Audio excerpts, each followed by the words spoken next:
Assalamualaikum warahmatullahi wabarakatuh. Kami dari kelompok 7 akan mempresentasikan hasil diskusi kami tentang merancang input yang efektif. Kelompok 7 beranggotakan yang pertama saya sendiri Raymond Sufitra, Muhammad Firman Arsyad, dan Niki Nurul Aini. Tujuan pembelajaran dari merancang input yang efektif yaitu yang pertama, good form design, yang kedua, good display and web form design, yang ketiga, intranet and internet page design. Berikutnya, hubungan antara input yang berkualitas dengan output yang berkualitas. Pada gambar dapat teman-teman lihat bahwasanya input yang berkualitas dan baik akan diproses melalui suatu proses dan kemudian menghasilkan output yang berguna bagi pengambil keputusan. Input yang baik dan berkualitas akan menghasilkan output yang baik setelah melalui proses pengolahan input. Kualitas yang baik dan sesuai dengan yang diinginkan pengguna pada output itu ditentukan dari input yang digunakan untuk menghasilkan output tersebut. Berikutnya, web yang interaktif harus memenuhi beberapa tujuan. Di antaranya, efektivitas, formulir input, tampilan input, dan formulir pengisian di web semuanya berfungsi atas tujuan khusus untuk pengguna sistem informasi. Yang kedua, akurasi, mengacu pada desain yang memastikan penyelesaian yang tepat dan akurat atas web input yang digunakan. Setelah itu, kemudahan penggunaan, bentuk dan tampilan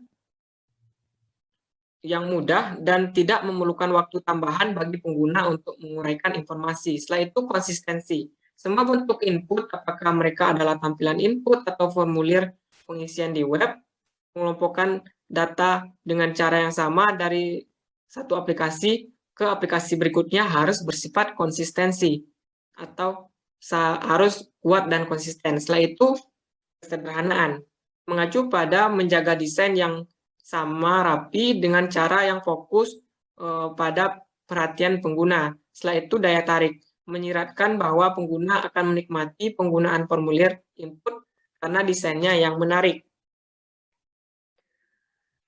Semua tujuan ini dapat dicapai melalui penggunaan dasar prinsip-prinsip desain, pengetahuan tentang apa yang dibutuhkan sebagai masukan untuk sistem, dan pemahaman tentang bagaimana pengguna menanggapi berbagai elemen, bentuk, dan tampilan pada web yang disajikan. Setelah itu, bagaimana bentuk dan cara membuat desain formulir yang baik. Terdapat sejumlah pedoman pembuatan formulir yang baik, yaitu formulir yang dibuat harus mudah diisi, formulir harus memenuhi tujuan yang dimaksud, formulir harus dapat memastikan penyelesaian yang akurat, formulir juga harus dapat menjaga agar form berbentuk menarik bagi pembaca dan pengunjung, dan formulir harus dapat mengontrol formulir bisnis. Setelah itu, penjelasannya, formulir yang dibuat harus mudah diisi. Untuk mengurangi kesalahan, mempercepat penyelesaian, dan memfasilitasi masuknya data, sangat penting untuk membuat formulir yang mudah untuk diisi. Biaya formulir minimum harus dibandingkan dengan biaya waktu yang dihabiskan karyawan untuk mengisinya dan kemudian memasukkan data ke dalam sistem informasi. Formulir seringkali berfungsi sebagai dokumen sumber bagi pengguna atau untuk input ke aplikasi e-commerce yang sering dikunjungi atau diakses oleh pengguna. Setelah itu, harus memperhatikan aliran formulir. Merancang formulir dengan aliran yang tepat dapat meminimumkan waktu dan usaha yang dikeluarkan oleh karyawan dalam bekerja. Formulir harus mengalir dari kiri ke kanan dan atas ke bawah. Aliran formulir yang tidak logis membutuhkan waktu ekstra dan membuat pengguna menjadi frustasi. Formulir yang alirannya tidak logis mengharuskan pengguna untuk langsung ke bawah formulir dan kemudian melompat kembali ke atas untuk menyelesaikan pemaparan aliran formulir yang buruk. Berikutnya, 7 bagian utama dari formulir. Setiap formulir yang baik harus meliputi 7 bagian utama yang harus terdapat dalam formulir. Yang pertama, heading atau bagian kepala formulir. Setelah itu, identifikasi dan akses. Yang ketiga, instruksi. Yang keempat, tubuh formulir. Yang keempat, tanda tangan dan verifikasi. Yang kelima, total dari jumlah yang disajikan dalam formulir. Dan yang keenam, komentar. Pembuatan keterangan yang jelas adalah teknik lain yang dapat membuat pekerja mudah mengisi formulir. Keterangan yang memberitahu orang yang mengisi formulir apa yang harus dimasukkan ke dalam garis kosong, ruang, atau kotak, ini akan memudahkan orang dalam melakukan pengisian formulir. Teman-teman dapat melihat pada gambar yang kami sajikan, ketujuh bagian utama dari formulir pada gambar yang kami sajikan ini. Berikutnya, formulir harus memenuhi tujuan yang dimaksud. Formulir yang dibuat untuk melayani satu atau lebih tujuan dalam pencatatan, pemrosesan, penyimpanan, dan pengambilan informasi untuk bisnis, kadang-kadang diinginkan untuk memberikan informasi yang berbeda untuk departemen yang berbeda atau pengguna, tetapi masih berbagi beberapa informasi dasar. Setelah itu, memastikan penyelesaian yang akurat. Tingkat kesalahan yang biasanya terjadi dengan pengumpulan data akan turun tajam ketika formulir dirancang untuk memastikan penyelesaian yang akurat. Desain penting untuk memastikan bahwa orang melakukan hal yang benar dengan formulir setiap kali mereka menggunakannya. Setelah itu, menjaga agar form berbentuk menarik bagi pembaca dan pengunjung.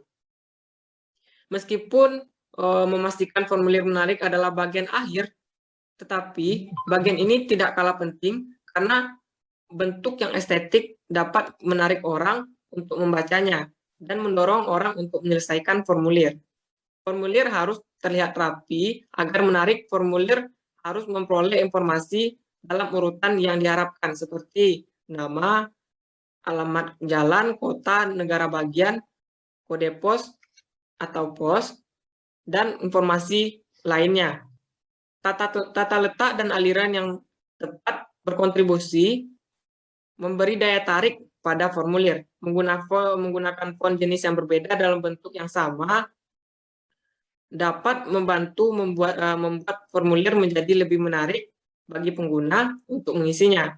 Paket desain membantu membuat paket desain formulir tersedia untuk PC. Jadi desain formulir ini dapat teman-teman kreasikan melalui PC. Setelah itu, mengontrol formulir bisnis. Tugas dasar untuk mengendalikan bentuk formulir termasuk memastikan bahwa setiap bentuk yang digunakan memenuhi tujuan spesifiknya dalam membantu pekerja menyelesaikan tugas mereka dan bahwa tujuan yang ditentukan merupakan bagian integral dari fungsi organisasi. Berikutnya akan dijelaskan oleh rekan saya, Niki Nurul Aini. Selanjutnya yaitu good display and web form design. Bentuk desain tampilan yang baik adalah dengan mengalihkan dari desain tampilan biasa kepada desain tampilan yang berbasis web dan halaman web.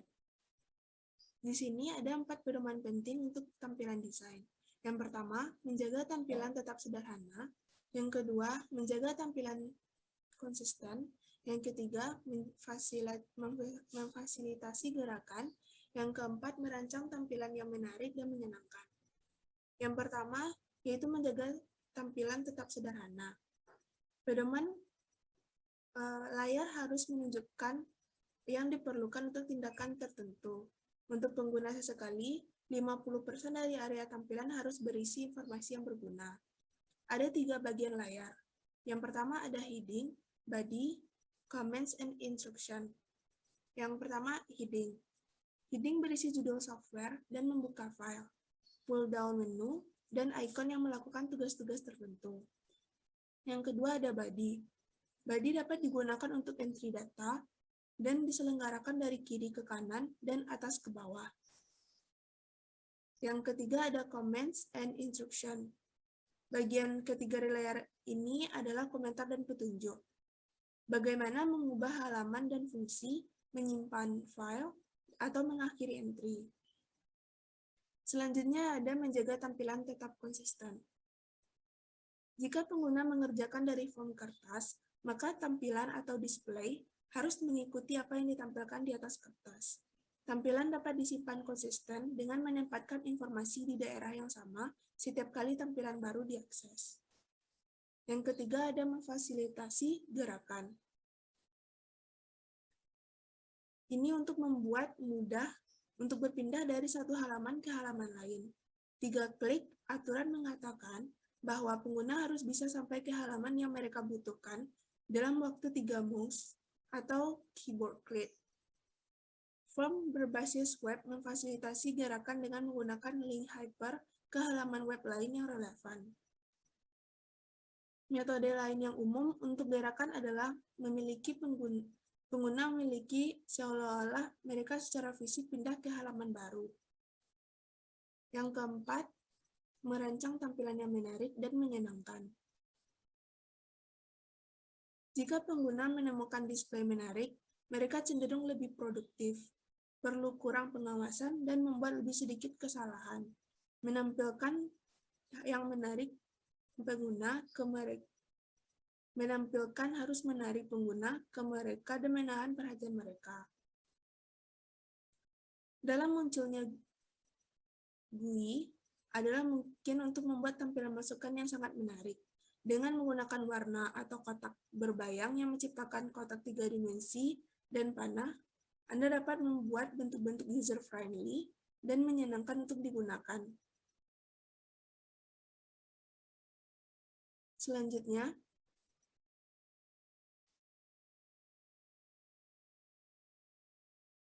slide selanjutnya yaitu menggunakan icon dalam desain tampilan. Icon adalah gambar, representasi layar yang melambangkan tindakan komputer yang pengguna dapat memilih dengan menggunakan mouse, keyboard, like pen, layar sentuh, atau joystick. Icon melayani fungsi yang mirip dengan kata-kata dan dapat menggantikan kata-kata tersebut di banyak menu. Karena maknanya lebih cepat dipahami daripada kata-kata.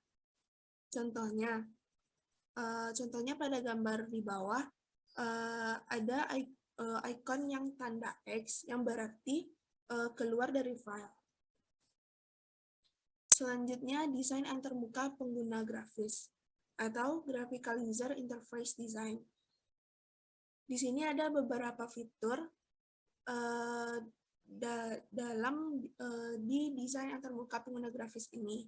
Ada kotak teks, cek kotak, tombol opsi, daftar dan kotak daftar drop-down, kotak dialog control tab, tombol slider dan spin, peta gambar, area teks, kotak pesan, tombol perintah. Yang pertama adalah kotak teks. Ini digunakan untuk menguraikan entry data dan display fields. Kita harus memastikan bahwa kotak teks sudah cukup besar untuk menampung semua karakter yang harus dimasukkan. Selanjutnya ada checkbox. Ini digunakan untuk menunjukkan customer baru, periksa kotak mengandung X atau kosong, sesuai dengan apakah atau tidak pengguna memilih opsi. Di sini contohnya seperti pada gambar di sebelah kiri, yaitu ada high volume discount sama first time forecast. Nah, di sini pengguna dapat melakukan, di sini ada disediakan cek kotak, di mana customer dapat melakukan mengklik apakah mereka melakukan high volume discount atau first time forecast. Selanjutnya yaitu option button. Ini digunakan untuk memilih eksklusif, hanya satu dari beberapa pilihan yang dapat dipilih. Pada gambar di samping contohnya, yaitu ada pada customer type. Di sini ada beberapa pilihan yang harus dipilih oleh pengguna, customer. Dan contohnya di sini, customer memilih tipe customer-nya sendiri, yaitu adalah individual. Selanjutnya, list and drop-down list box. Ini menampilkan beberapa pilihan yang dapat dipilih dengan mouse. Sebuah kotak daftar drop-down digunakan ketika ada sedikit ruang yang tersedia pada halaman. Di sini contohnya pada gambar di samping, yaitu pada payment type.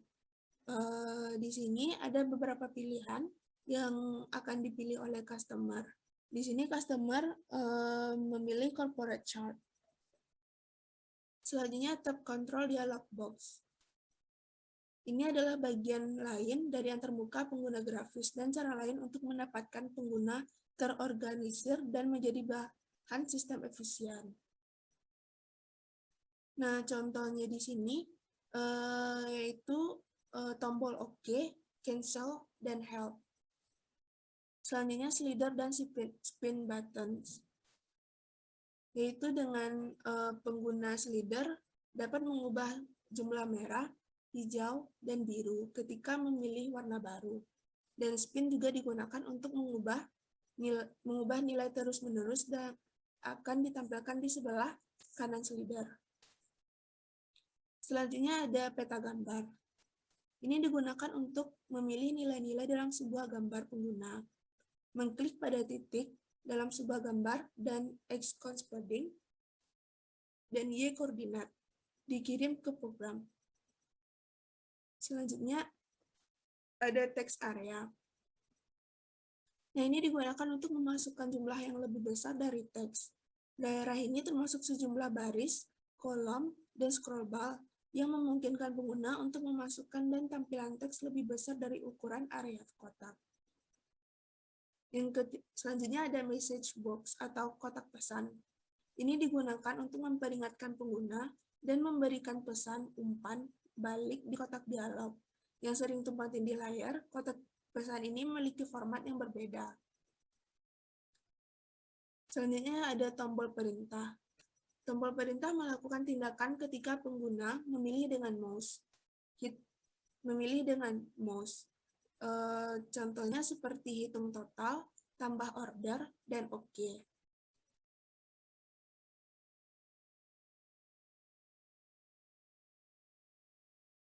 Selanjutnya, kontrol dan nilai formulir. Setiap kontrol, termasuk dalam antarmuka GUI, harus memiliki beberapa cara untuk menyimpan data yang terkait dengan kontrol. Pada halaman web ini, dilakukan dengan menggunakan nama dan nilai pasangan yang ditransmisikan ke server atau email dikirim bersama dengan formulir. Nama ini didefinisikan pada formulir halaman web, dan perangkat lunak server harus mengakui nama untuk memahami apa yang harus dilakukan dengan nilai atau data yang dikirim dengan bentuk web.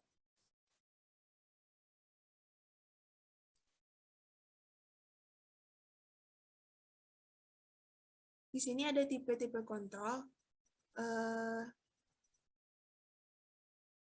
Yang pertama ada field tersembunyi atau bidang tersembunyi. Ini tidak terlihat oleh penonton. Tidak mengambil ruang apapun pada halaman dan hanya dapat berisi nama dan nilai. Bidang tersembunyi akan berisi bidang kunci yang digunakan untuk menemukan catatan untuk pelanggan atau sesi penelusuran. Sekian dari saya. Terima kasih dikembalikan kepada moderator.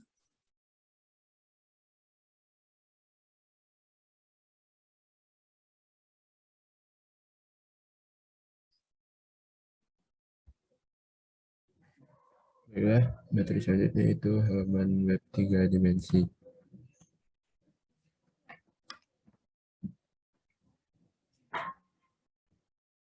Halaman web dinamis juga dapat digunakan untuk menampilkan informasi sementara, seperti blok informasi bantuan, kalender dengan tanggal diklik digunakan untuk membantu bidang entry tanggal, kode bandara, dan informasi lainnya.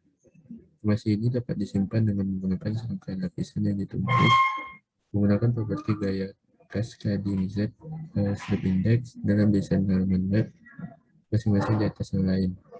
Halaman web utama adalah bidang dasar, lapisan standar halaman web yang menampilkan atau memperoleh informasi, sementara yang lain di bawah halaman tidak terlihat. Ketika bantuan diminta atau pengguna mengklik di bidang tanggal, lapisan akan pindah ke atas dan menjadi terlihat atau dihasilkan oleh kode JavaScript dan muncul. Posisi lapisan ini ditentukan oleh desainer atau analis, seperti kalender yang muncul di sisi kanan dari set tanggal. Ketika tanggal dipilih, link terdekat diklik atau pengguna mengklik more kalender, lapisan kemudian bergerak di bawah permukaan halaman web atau dihapus. Analis harus menentukan kapan waktu yang tepat untuk memasuki lapisan, sering mengakses setiap bidang pada halaman web untuk menentukan apakah informasi tambahan akan membantu untuk menghasilkan informasi yang akurat dan komunikasi yang baik dengan pengguna.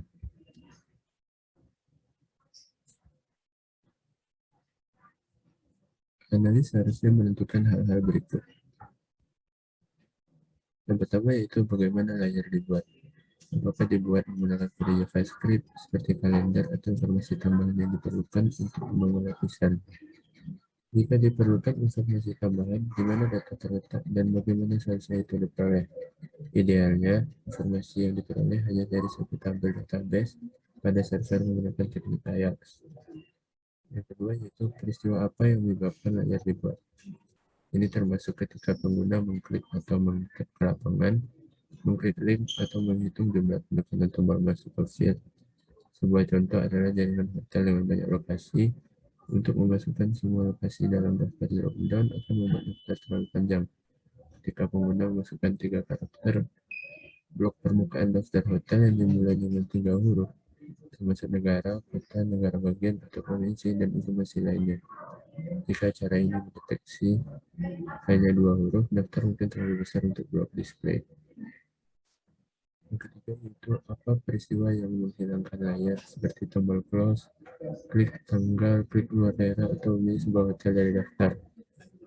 Selanjutnya itu di mana sebaiknya permukaan blok ditempatkan. Biasanya di sebelah kolom yang menciptakan blok dalam koordinat X dan Y.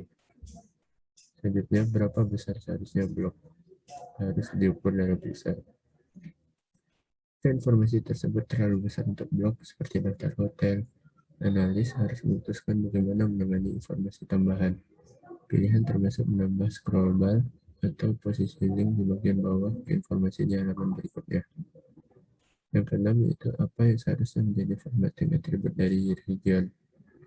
Jika ada serangkaian link, tinjau penampilan mereka dengan pengguna. Tanyakan pada pengguna apakah mereka ingin mengubah dan mouse bergerak di atas setiap baris. Terakhir itu apa yang harus terjadi ketika sebuah opsi yang dipilih. Dalam kasus kalender reservasi, ketika pencet diklik, tanggal ditambahkan di tanggal awal jika sebuah hotel yang dipilih kota, negara bagian, atau provinsi. Dua negara informasi bersama dengan link hotel harus mengisi kolom formulir web.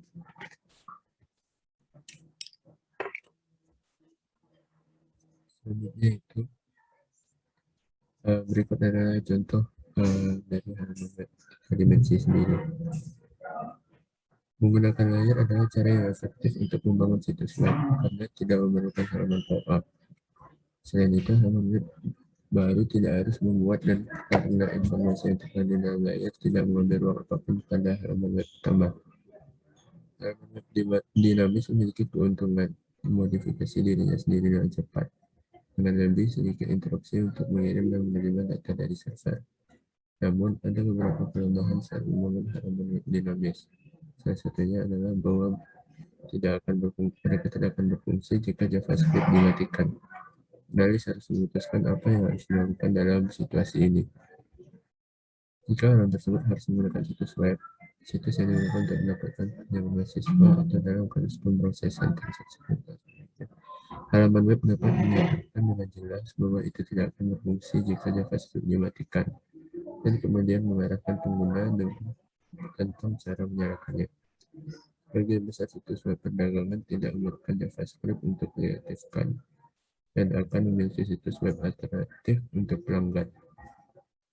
Kerugian kedua saat menggunakan halaman web dinamis adalah mungkin tidak sesuai dengan Undang-Undang Disabilitas Amerika.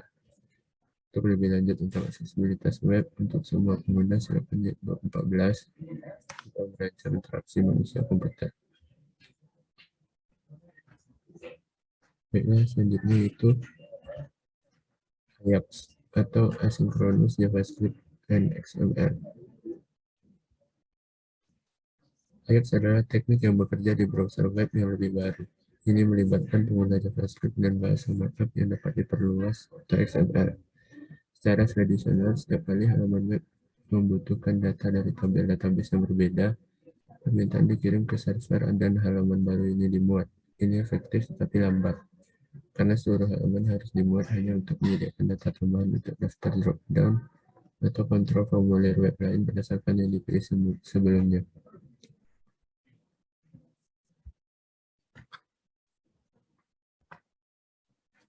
Ajax memungkinkan pengembang web untuk membangun halaman web yang bekerja lebih seperti program desktop tradisional. Saat data baru diperlukan, browser mengirimkan permintaan ke server, dan server mengirimkan sejumlah kecil data kembali ke browser yang memperbarui halaman saat ini. Ini berarti bahwa pemirsa tidak mengalami gangguan pekerjaan dan halaman web tidak dimuat ulang. Data dapat berupa file teks kecil atau dokumen XML yang berisi banyak pelanggan atau data berulang lainnya. Jika data adalah file XML, setiap elemen pelanggan disebut node, dan setiap node diberi nomor atau dimulai dengan 0 dari awal dokumen XML.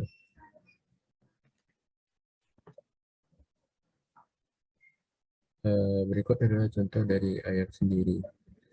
Informasi yang sama dapat diperoleh dengan menggunakan teknik Ajax yang diilustrasikan pada gambar berikut. Tujuan awal dan akhir yang sama serta tanggal dimasukkan di bagian atas formulir web. Halaman web menggunakan tujuan dan tanggal untuk menentukan apakah ada ruang tersedia di ferry. Setelah pelanggan mengubah jumlah penumpang, formulir berubah secara dinamis untuk menambahkan 3 daftar drop-down untuk setiap penumpang, bersama dengan instruksi di samping tanpa membuat ulang seluruh halaman. Halaman web yang digunakan dalam contoh ini merespon jauh lebih cepat daripada alternatifnya, yang menampilkan beberapa halaman berbeda, dan lebih mudah bagi pengguna untuk bekerja dengannya. Masih ada kebutuhan untuk memiliki halaman web konfirmasi dan halaman web lain untuk informasi nama, alamat, dan kartu kredit. Analis harus memutuskan bagaimana mempartisi transaksi menjadi serangkaian halaman, beberapa menggunakan Ajax dan beberapa tidak. Jika sejumlah kecil data perlu diperoleh untuk menanyakan transaksi, dan data secara logis cocok dari satu formulir atau halaman web, maka Ajax mungkin merupakan pendekatan terbaik. Terkadang lebih baik menggunakan beberapa halaman, seperti saat pengguna melakukan reservasi maskapai. Satu formulir web akan memperoleh semua informasi penerbangan, dan halaman lain akan digunakan untuk menampilkan penerbangan. Halaman ketiga mungkin digunakan untuk mendapatkan informasi penumpang, dan halaman keempat mungkin menggunakan Ajax untuk memilih lokasi tempat duduk, makan, dan kebutuhan individu lainnya untuk setiap penumpang. Ajax memiliki keuntungan membuat web bekerja lebih cepat dan memberikan pengalaman bagi pengguna. Kerugiannya adalah JavaScript harus diaktifkan dan halaman web mungkin melanggar undang-undang penyandang disabilitas Amerika. Keamanan harus dipertimbangkan jika diperlukan.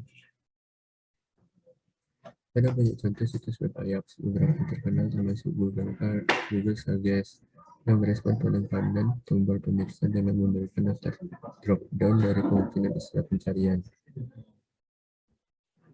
Baiklah, selanjutnya yaitu memakai warna di layar desain.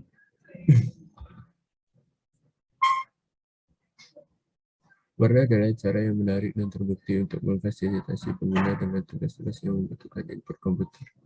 Penggunaan warna yang tepat di layar tampilan memungkinkan Anda untuk membedakan latar depan dan latar belakang, bidang penting yang menonjolkan cahaya pada formulir, kesalahan fitur, menyorot masukan kode khusus, dan meminta perhatian banyak atribut khusus lainnya. Warna yang sangat kontras harus digunakan untuk menampilkan latar depan dan latar belakang, sehingga pengguna dapat menangkap apa yang disajikan dengan cepat.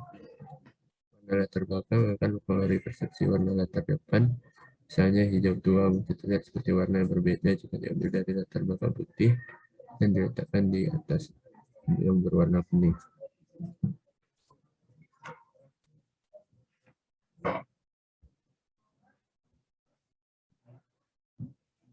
Warna yang sangat kontras harus digunakan untuk menampilkan latar depan dan latar belakang, sehingga pengguna dapat menangkap apa yang disajikan dengan cepat.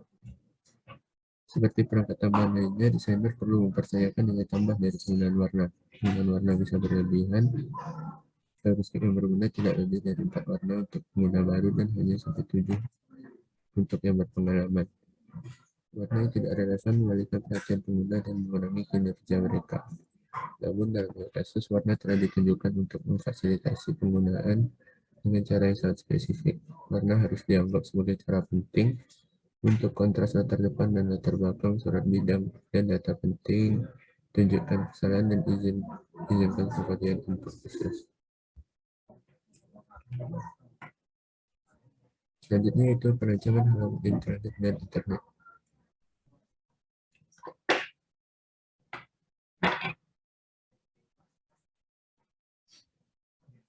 Yang pertama yaitu penggunaan bermacam kotak teks, tombol tekan menu drop-down, kotak pilihan dan tombol radio untuk memberikan fungsi yang spesifik untuk menciptakan keterkaitan dalam formulir tersebut. Yang kedua itu menyediakan instruksi yang jelas, karena pengguna web bisa jadi tidak familiar dengan istilah atau komputer. Yang ketiga itu masukkan tombol radio ketika user harus memilih satu jawaban dalam sebuah dua cabang. Pertanyaan tertutup jawabannya hanya terdiri dari ya dan tidak, atau T dan F, dan lain-lain.